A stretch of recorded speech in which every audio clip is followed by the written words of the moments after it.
Hello everyone. In the previous class, we have completed Unit 1 of the story Father Self written by R.K. Narayan. In this class, we are going to read the Unit 2 of this story. Okay, so let's start.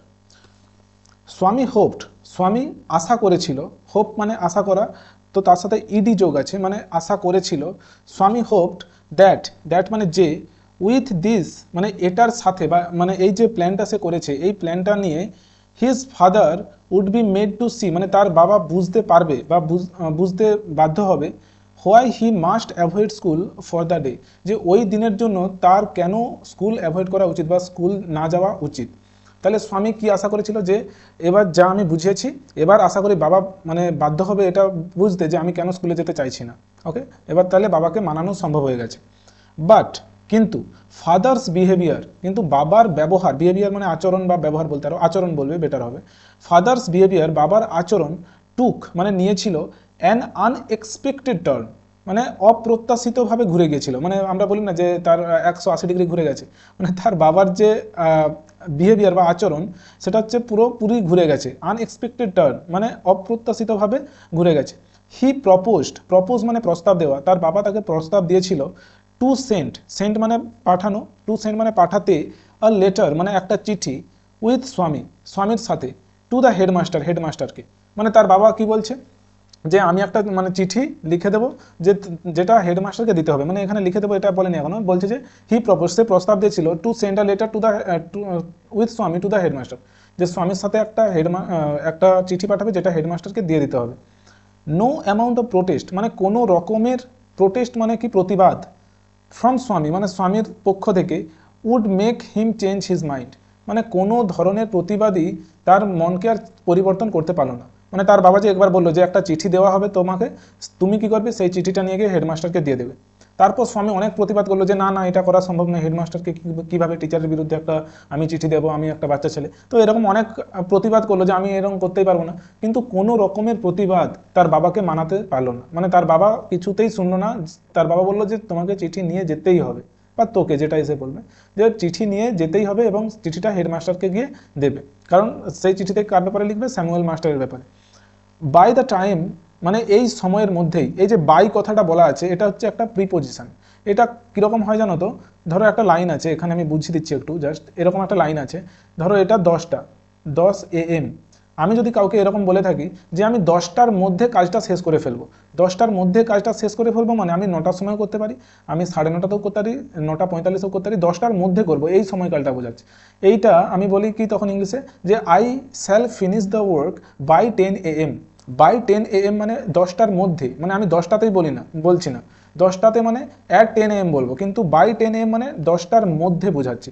ওকে, তো এখানে যেটা স্বামী বলছে যে by the time মানে এই সময়ের মধ্যেই Swami was ready to leave for school, মানে এই সময়ের মধ্যেই স্বামী এবার তৈরি হয়ে গিয়েছিল, স্বামী ওয়াজ রেডি মানে স্বামী তৈরি হয়ে গিয়েছিল, টু লিভ মানে বেরোনো, লিভ মানে একটা কোথাও থেকে বেরোনো হয় বা ছেড়ে যাওয়া হয়, টু লিভ মানে বেরোনোর জন্য, ফর স্কুলের জন্য।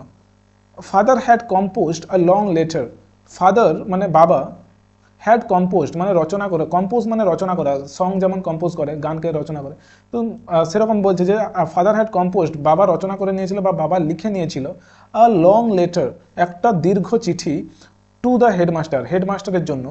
হি পুট ইট মানে সে এটাকে রেখে দিয়েছিল, পুট মানে রাখা, হি পুট ইট মানে সে এটাকে রেখে দিয়েছিল, ইট মানে চিঠিটাকে, ইন অ্যান এনভেলপ মানে একটা এনভেলপ মানে কি খাম, একটা খামের মধ্যে সে চিঠিটাকে রেখে দিয়েছিল, অ্যান্ড সিল্ড ইট এবং এটাকে চিটিয়ে দিয়েছিল বা বন্ধ করে দিয়েছিল, মানে খামের মধ্যে চিঠিটা পুরে সেটা বন্ধ করে দিয়েছিল। ওকে, তারপরে স্বামী এবার স্বামী জিজ্ঞাসা করছে, দেখো হোয়াট হ্যাভ ইউ রিটেন মানে কি তুমি কি লিখেছো। এখানে যদি আমি এরকম বলি যে হ্যাভ ইউ রিটেন, আমি এখানে লিখে এটা বোঝাচ্ছি যে আমি যদি বলি ইউ হ্যাভ রিটেন, আমি আগে বোঝাচ্ছি যে আমি বললাম ইউ হ্যাভ রিটেন মানে কি তুমি লিখেছো। তারপরে যদি আমি বলি হ্যাভটাকে আমি আগে করে দিচ্ছি, হ্যাভ ইউ রিটেন মানে তুমি কি লিখেছো, এটা হয়ে যাবে। কিন্তু তার আগে যদি আমি হোয়াট আবার যোগ করে দিই, হোয়াট হ্যাভ ইউ রিটেন মানে কি তুমি কি লিখেছো, এটা জিজ্ঞাসা করছে আর কি। আশা করি এই ট্রান্সলেশনটা তোমরা বুঝতে পারছো যে হোয়াট হ্যাভ ইউ রিটেন মানে তুমি কি লিখেছো, ফাদার বাবা, স্বামী আস্কড স্বামী জিজ্ঞাসা করেছিল, অ্যাপ্রিহেন্সিভলি তোমাদের বইয়ে কি দিয়েছে দেখো আগে। অ্যাপ্রিহেন্সিভলি মানে in a manner which expresses worry that sometimes unpleasant may happen, মানে কিছু একটা ভয়ানক বা আনপ্লিজেন্ট মানে যেটা খুশির নয়, কিছু একটা দুঃখের কিছু একটা ঘটবে সেরকম একটা ম্যানার মানে সেরকম একটা ব্যবহার এক্সপ্রেস করা বা তুলে ধরা বা এক্সপ্রেস মানে প্রকাশ করা, মানে স্বামী হচ্ছে এমন একটা ব্যবহার করা এবার শুরু করছে যে সে এবার বুঝতে পেরেছে এবার একটা খারাপ কিছু হতে চলছে। তোমরা শর্টকাটে বলতে পারো যে ভয়ে ভয়ে।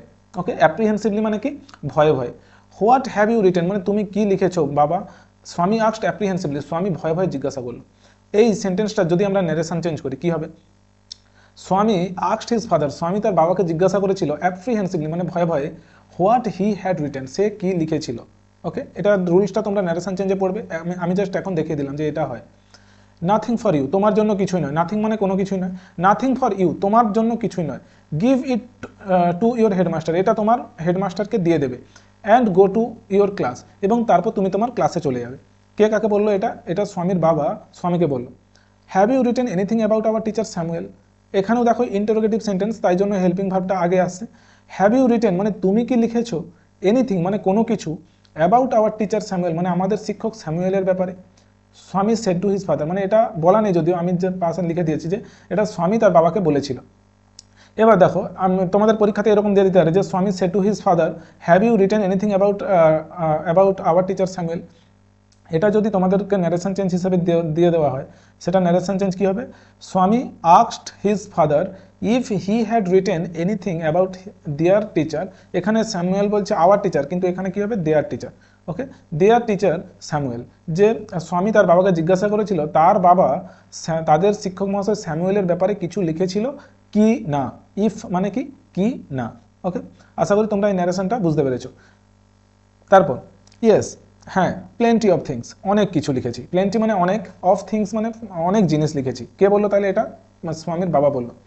What has he done father সে কি করেছে বাবা, হোয়াট হ্যাজ হি ডান, এখানে দেখো যদি আমি এরকম বলতাম হি হ্যাজ ডান সে করেছে, রাইট, তারপরে যদি এটাকে ইন্টারোগেটিভ করা যায় কি হবে, has he done, has he done interrogative sign মানে কি সে কি করেছে, এরকম আমি জিজ্ঞাসা করছি এটা কি সে করেছে এরকম, তার আগে যদি এবার হোয়াট যোগ করে দিই, হোয়াট হ্যাজ হি ডান মানে সে কি করেছে এটা জিজ্ঞাসা করছে।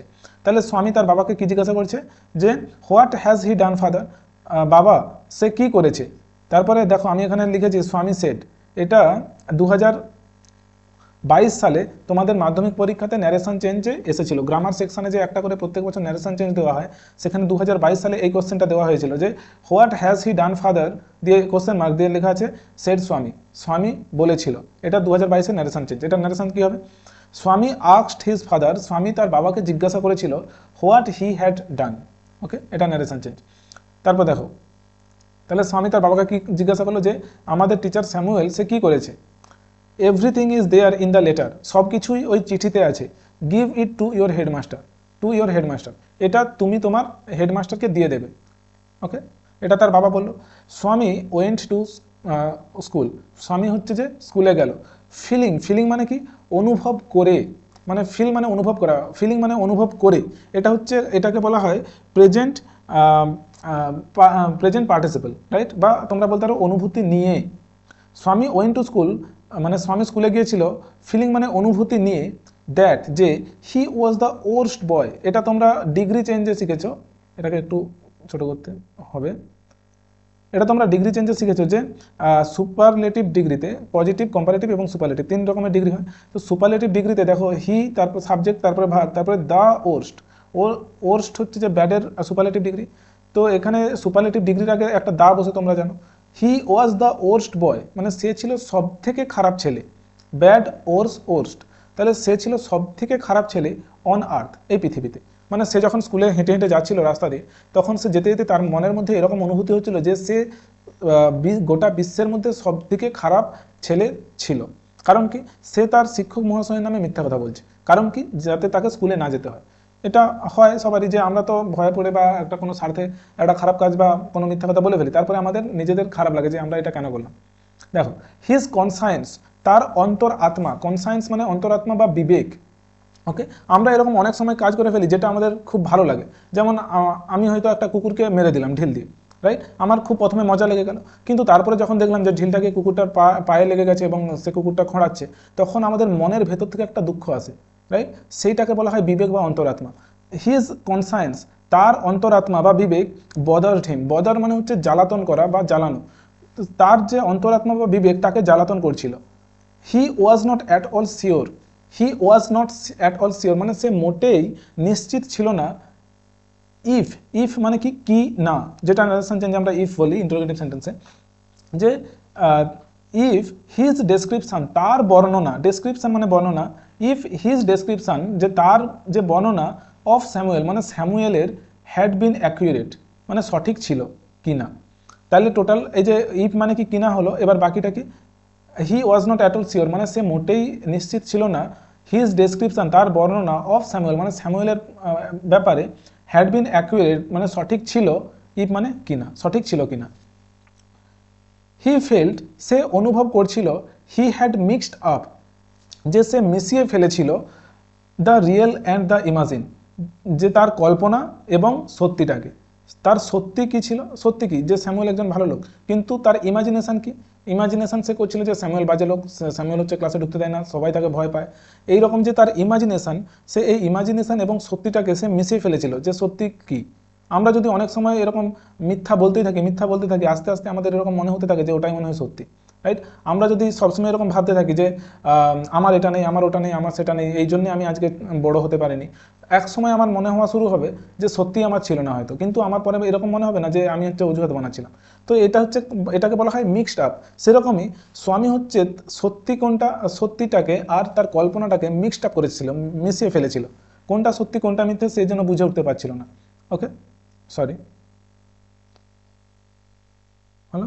তারপরে দেখো, স্বামী স্টপড, স্বামী থেমেছিল, স্বামী স্টপড স্বামী থেমেছিল, অন দ্য রোড সাইড মানে রাস্তার ধারে, to make up his mind তার মনকে হচ্ছে সাজাতে, মেক আপ মানে সাজানো বা স্থির করা বা ঠিক করা। সে স্বামী হচ্ছে রাস্তার ধারে দাঁড়ালো, এবং কেন দাঁড়ালো, তার মনকে ঠিক করতে, অ্যাবাউট স্যামুয়েল, স্যামুয়েলের ব্যাপারে, মানে সে রাস্তাতে নিজে নিজে যাচ্ছে এবং সে ভাবছে স্যামুয়েল কি সত্যি খারাপ না ভালো, স্যামুয়েল সত্যি খারাপ না ভালো। তারপরে সে এটা ঠিক করার জন্য রাস্তার ধারে দাঁড়ালো যে না আমাকে ঠিক করতে হবে যে স্যামুয়েল ভালো না খারাপ। Samuel was not such a bad man after all মানে স্যামুয়েল যাই হোক এরকম বাজে লোক তো মোটেই নয়, বাজে মানুষ তো মোটেই নয়। ওকে, সাচ মানে এই ধরনের, আর এ ব্যাডম্যান মানে একটি খারাপ লোক। তাহলে কি বলছে, Samuel was not such a Batman মানে স্যামুয়েল এই ধরনের একজন বাজে মানুষ নন, আফটার অল মোটেই, যাই হোক আর কি বলছে যে আফটার অল যাই হোক এরকম বাজে মানুষ তো স্যামুয়েল নয়। পার্সোনালি, পার্সোনালি মানে ব্যক্তিগতভাবে, he was much more friendly, much more মানে অনেক বেশি, হি ওয়াজ মাচ মোর ফ্রেন্ডলি মানে সে অনেক বেশি বন্ধুত্বপূর্ণ বা সে অনেক বেশি বন্ধুত্ব পরায়ণ, দেন দ্য আদার টিচার্স অন্যান্য শিক্ষকদের তুলনায়। ওকে, তো বা এটাকে বলতে পারো যে মোর ফ্রেন্ডলি মানে বন্ধু সুলভ বলতে পারো, বন্ধুত্বপূর্ণ বলতে পারো, যেটা ইচ্ছা। Personally he was much more friendly মানে ব্যক্তিগতভাবে সে অনেক বেশি বন্ধুত্ব সুলভ ছিল, দেন আদার টিচার্স মানে অন্যান্য শিক্ষকদের তুলনায়। এটা কোন ডিগ্রি, তাহলে কম্পারেটিভ ডিগ্রি, কারণ এখানে স্যামুয়েলকে অন্যান্য টিচারদের সাথে তুলনা করা হচ্ছে, আর এখানে দেন আছে দেখতে পাচ্ছ, রাইট। স্বামী অলসো ফেল্ট, স্বামীও অনুভব করেছিল, ফেল্ট মানে অনুভব, ফিল মানে অনুভব করা, তার ভিটু ফেল্ট, স্বামী অলসো ফেল্ট স্বামীও অনুভব করেছিল, Samuel had a special regard for him স্যামুয়েলের তার প্রতি একটা বিশেষ সম্মান ছিল। মানে তোমরা দেখে থাকবে যে ক্লাসে যারা পড়াশোনাতে একটু ভালো হয় স্যাররা তাদের দিকে একটু মানে যত্ন করে, তাদের দিকে একটু খেয়াল রাখে। সেই জন্য স্যামুয়েল বলছে যে বিশেষ করে স্বামী নিজে ভাবছে যে স্যামুয়েল স্যার বিশেষ করে আমার প্রতি তার একটা স্পেশাল বা বিশেষ রিগার্ড মানে সম্মান আছে, মানে আমি একজন যেহেতু মোটামুটি ভালো ছাত্র সেই জন্য স্যামুয়েল স্যার আমাকে একটু বেশি কেয়ার করে। ওকে, স্বামীজ হেড স্বামীর মাথা ওয়াজ ডিজি, ডিজি মানে কি তোমাদের বই কি দিচ্ছে দেখো, imbalanced and undecided state of mind মানে দ্বিধাগ্রস্ত ও ভারসাম্যহীন মনের অবস্থা। ওকে, মানে হতবুদ্ধি হয়ে গেছে, মাথা ঝিমঝিম করছে এরকম অবস্থা। স্বামীজ হেড মানে স্বামীর মাথা, ওয়াজ ডিজি মানে তার মাথা এবার ঝিমঝিম করা শুরু করেছিল, হতভম্ব হয়ে গেছিল সে। উইথ কনফিউশন, কনফিউশন মানে তোমরা কি বলতে পারো, বিভ্রান্তি, মানে বিভ্রান্তির সাথে তার মাথা এবার ঝিমঝিম করতে শুরু করেছিল।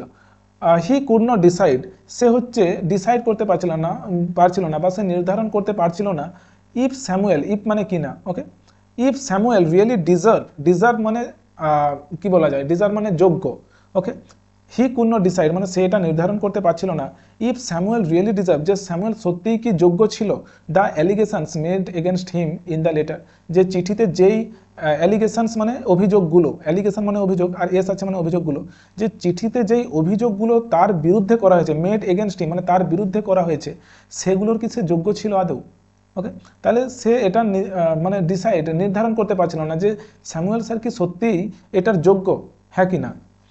The more he thought of Samuel মানে সে যত স্যামুয়েলের ব্যাপারে ভাবছিল, দ্য মোর স্বামী গ্রিভড ফর হিম, গ্রিভ মানে কি দুঃখ পাওয়া, গ্রিভড মানে দুঃখ পেয়েছিল, তাহলে দ্য মোর স্বামী গ্রিভড ফর হিম মানে যত সে স্যামুয়েল স্যারের ব্যাপারে ভাবছিল তত সে তার জন্য দুঃখ পাচ্ছিল, যে স্যার তো একজন ভালো মানুষ, রাইট, আমি আমার বাবা যে চিঠিটা লিখেছে সেখানে নিশ্চয়ই স্যারের ব্যাপারে সব আমি যেগুলো মিথ্যে বানিয়ে বানিয়ে বলেছি সেগুলোই লিখেছে, যে স্যামুয়েল বাজে লোক, স্যামুয়েলকে সবাই ভয় পায়, এই চিঠিটা যদি আমি আলটিমেটলি গিয়ে হেডমাস্টারের হাতে দিয়ে থাকি তখন হেডমাস্টার নিশ্চয়ই স্যারকে বকাবকি করবে, তো স্যামুয়েল স্যার একজন ভালো মানুষ হওয়া সত্ত্বেও তাকে হেডমাস্টারের কাছে ছোট হতে হবে, বা সে সবার সামনে তাকে হেডমাস্টার বকাবকি করবে বা ছোট করবে, তো এটা তো স্যামুয়েল স্যারের প্রাপ্য নয়, যেহেতু সে একজন ভালো মানুষ, সেই জন্য সে বলছে যে দ্য মোর স্বামী গ্রিভড ফর হিম মানে যত সে স্যামুয়েল স্যারের ব্যাপারে ভাবছিল তত সে স্যারের ব্যাপারে কষ্ট পাচ্ছিল, to recall Samuel's dark face মানে স্যামুয়েলের সেই যে কালো মুখ মানে অন্ধকারাচ্ছন্ন আমার মতো, রাইট রাইট, তো to recall Samuel's dark face মানে স্যামুয়েলের সেই যে অন্ধকারাচ্ছন্ন বা কালো মুখটা স্মরণ করতে, রিকল মানে স্মরণ করা, মনে করা, to recall Samuel's dark face স্যামুয়েলের সেই কালো মুখটা স্মরণ করতে, হিজ থিন মোস্টাস মানে তার সেই পাতলা, থিন মানে সরু বা পাতলা, মোস্টাস মানে গফ, আনসেভেন চিক মানে যেই চিক মানে যে গালগুলো কামানো নয় আর কি, হালকা হালকা দাঁড়িয়ে আছে, এই ছবিতে দেখো তোমরা, এই ছবিতে তোমাদের বই যে ছবিটা দেওয়া আছে এখানে দেখো যে তার একটা গপ আছে, রাইট, এখানে বলছি যে থিন মোস্টাস মানে সরু একটা গোঁপ দেখতে পাচ্ছ এখানে, আনসেভেন চিক মানে এই যে গালে আনসেভেন মানে দাঁড়িয়ে আছে আর কি, দাঁড়িটা সে সেভ করেনি, আনসেভেন, এখানে দেখো হালকা হালকা দাঁড়িয়ে দেখতে পাচ্ছ, এবং একটা কি কোট পরে আছে, ইয়েলো রঙের কোট পরে আছে, রাইট, এটাও তোমাদের স্টোরিতেই আছে যে হলুদ রঙের সে স্যামুয়েল স্যার কোট পরে আছে, তাহলে দেখো হিজ থিন মোস্টাস তার হচ্ছে সরু গোঁফ, আনসেভেন চিক মানে যে তার গালগুলো যেগুলো হচ্ছে যাতে গোঁফ আছে, সরি যাতে দাঁড়িয়ে আছে যেগুলো সেভ করেনি সে মানে কামায়নি, অ্যান্ড ইয়েলো কোট এবং সেই হলুদ যে coat, field Swaminathan with sorrow মানে স্বামীনাথনকে ভরে তুলেছিল দুঃখের সাথে, মানে স্বামীনাথনকে দুঃখিত করেছিল, যত সে স্যামুয়েল স্যারের ব্যাপারে ভাবছিল যে স্যামুয়েল স্যার কত ভালো, সে হচ্ছে যে তার সেই সরু গোঁপ আর আনসেভেন চিক্স মানে তার গালগুলো হচ্ছে যে একটু একটু তাতে দাঁড়িয়ে আছে, এবং সে হলুদ একটা কোট পরে আছে, যত সে স্যামুয়েল স্যারের ব্যাপারে ভাবছিল তার তত খারাপ লাগছিল স্যারের জন্য, ওকে, তো এই হলো আমাদের ইউনিট 2। এবার এই ইউনিট 2তে 2019 সালে ইউনিট 2 থেকে মাধ্যমিক পরীক্ষাতে সিন পড়েছিল, ওকে, এটাকে একটু ছোট করে নিচ্ছি, এবার তোমরা আশা করি ভালোভাবে দেখতে পাচ্ছ। 2019 সালে যেই বছর আমি মাধ্যমিক দিয়েছিলাম সেই বছর এই ইউনিট 2 থেকে ফাদার সেলফ গল্পের ইউনিট 2 থেকে মাধ্যমিক পরীক্ষায় সিন এসেছিল, তো সিনের আমি উত্তরগুলো বলছি না, আমি তোমাদেরকে জাস্ট কোশ্চেনটা দেখিয়ে দিচ্ছি, তোমরা উত্তরটা নিজেরাই করবে। এখানে বলছে যে Swami's father wrote the letter to Swami's মানে স্বামীর বাবা লিখেছিল চিঠিটা, টু স্বামীজ কাকে লিখেছিল, স্বামীর কাকে, ফ্রেন্ডস মানে স্বামীর বন্ধুকে লিখেছিল, স্বামীর হেডমাস্টারকে লিখেছিল, না স্বামীর শিক্ষককে লিখেছিল, না স্বামীর মাকে লিখেছিল, ওকে, দ্য লেটার মেড স্বামী ফিল মানে সেই যে চিঠিটা স্বামীকে কীরকম অনুভব করাচ্ছিল, হ্যাপি মানে খুশি, স্যাড মানে দুঃখিত, এক্সাইটেড মানে কীরকম বলবো যে আমি খুবই এক্সাইটেড, কী হবে না হবে এরকম এক্সাইটেড বাংলা আমি ঠিক বলতে পারছি না, রাইট, আগ্রহপূর্ণ বলতে পারো যে সে খুবই আগ্রহপূর্ণ ছিল, এবং ওয়ারিড মানে চিন্তিত, তাহলে এই যে চিঠিটা ছিল স্বামীকে কীরকম অনুভব করাচ্ছিল, তাকে চিন্তিত অনুভব করাচ্ছিল, না সে হচ্ছে আগ্রহী হয়ে পড়েছিল, না দুঃখিত, না হ্যাপি হয়ে পড়েছিল, এটা তোমরা করবে। স্বামী stopped on his way to school to decide weather Samuel was মানে স্বামী রাস্তার ধারে দাঁড়িয়েছিল এটা ঠিক করতে যে স্যামুয়েল ছিল একজন bad person, good or friendly person, honest person না ডিসঅনেস্ট পারসন, মানে স্বামী কী ভাবছিল, যে সে রাস্তার ধারে দাঁড়িয়ে কী ভাবছিল যে স্যামুয়েল সত্যি কি একজন খারাপ মানুষ, না গুড অ্যান্ড ফ্রেন্ডলি পারসন মানে ভালো এবং বন্ধুত্বপূর্ণ, অনেস্ট পারসন না ডিসঅনেস্ট পারসন, এইটার ব্যাপারে সে কী ঠিক করার চেষ্টা করছিল সেটা লিখতে হবে। স্বামী ফেল্ট ডিজি বিকজ হি ওয়াজ স্বামী হচ্ছে যে ডিজি ছিল, ডিজি মানে তার মাথা ঝিমঝিম করছিল, তার হতভম্ব হয়ে গেছিল কী করবে না করবে, স্বামী ফেল ডিজি, স্বামী হচ্ছে যে ডিজি ফিল করছিল, বিকজ কারণ হি ওয়াজ সে ছিল এক্সাইটেড, ইনডিফারেন্ট, অ্যাফ্রেড না পাজলড। অ্যাফ্রেড মানে ভয় পেয়ে যাওয়া, পাজলড মানে হতভম্ব হয়ে যাওয়া যে কী করবে না করবে কিছু খুঁজে পাচ্ছে না। আর অ্যাফ্রেড মানে ভয় পেয়ে যাওয়া, ইনডিফারেন্ট আর এক্সাইটেড মানে তো আগেই বললাম, ইনডিফারেন্ট মানে কিছুই পরিবর্তন হচ্ছে না এরকম ব্যাপার। দ্য মোর স্বামী থট অফ স্যামুয়েল মোর, মানে স্বামী যত স্যামুয়েলের ব্যাপারে ভাবছিল, ওয়ান অ্যাগ্রিভড হি ফেল্ড মানে তত সে ক্ষুব্ধ অনুভব করছিল, চেয়ারফুল হি ফেল্ড মানে তত সে আনন্দিত অনুভব করছিল, ডিসঅ্যাপয়েন্টেড হি ফেল্ড, ডিসঅ্যাপয়েন্টেড মানে হতাশ অনুভব করছিল, অ্যাংরি হি ফেল্ড মানে সে রেগে যাচ্ছিল। কোনটা হবে তোমরা বলবে। Swami's father asked him to, স্বামীর বাবা তাকে বলেছিল টু লিখবে, যে তারপরে ওই সিনে লিখবে কি আছে। হোয়াইল গোয়িং টু স্কুল স্বামী ফেল মানে যখন স্বামী স্কুলে যাচ্ছিল তখন স্বামী অনুভব করছিল, কি অনুভব করছিল স্কুলে যাওয়ার সময় সেটা লিখবে। আদার টিচার্স ওয়ার নট অ্যাজ, অন্যান্য যে শিক্ষকেরা ওয়ার নট অ্যাজ, এটা আমি একটু হেল্প করে দিচ্ছি যে অ্যাজ ফ্রেন্ডলি অ্যাজ স্যামুয়েল, এরকম করে লিখতে হবে যে অন্যান্য শিক্ষকেরা স্যামুয়েল টিচারের মতো অতটা বন্ধুত্বপূর্ণ বা বন্ধুত্বপরায়ণ বা বন্ধুত্ব সুলভ ছিল না। ওকে, এটা ওরকম লিখতে হবে যে অ্যাজ ফ্রেন্ডলি অ্যাজ স্যামুয়েল। তারপরে দুটো কোশ্চেন ছিল 2 নম্বর করে, যেগুলো why did Swami's conscience bother him, কেন স্বামীর হচ্ছে যে অন্তর আত্মা বা বিবেক তাকে বদার করছিল বা তাকে জ্বালাতন করছিল। Why did Swami recall Samuel's appearance, how did Swami recall Samuel's appearance, কীভাবে স্বামী স্যামুয়েলের যে অ্যাপিয়ারেন্স বা তার যে অ্যাপিয়ারেন্স মানে কি জানো তো, যেমন আমি কালো যে কোটটা পরে আছি এটাকে বলা হয় অ্যাপিয়ারেন্স, আমি চশমা পরে আছি, আমার এই যে গোঁপ আছে বা দাঁড়িয়ে আছে এইটাকে বলা হয় অ্যাপিয়ারেন্স বা লুকস, যেটাকে আমরা বলি সহজ কথায় যে বাইরের থেকে দেখতে কেমন। বাইরের থেকে দেখতে স্যামুয়েল কীরকম সেই স্বামী হচ্ছে তার স্যার স্যামুয়েলের ব্যাপারে কি কি ভাবছিল যে স্যারকে দেখতে এরকম, সেই জিনিসগুলো লিখবে, যে হলুদ কোট, থিন মস্টাস, এইগুলো লিখতে থাকবে একটা একটা করে। ওকে, তো এই কোশ্চেনগুলো তাহলে 2019 সালে মাধ্যমিকে এই ইউনিট 2টা পড়েছিল, তো এই কোশ্চেনগুলো ছিল, এগুলো তোমরা সলভ করবে। ওকে।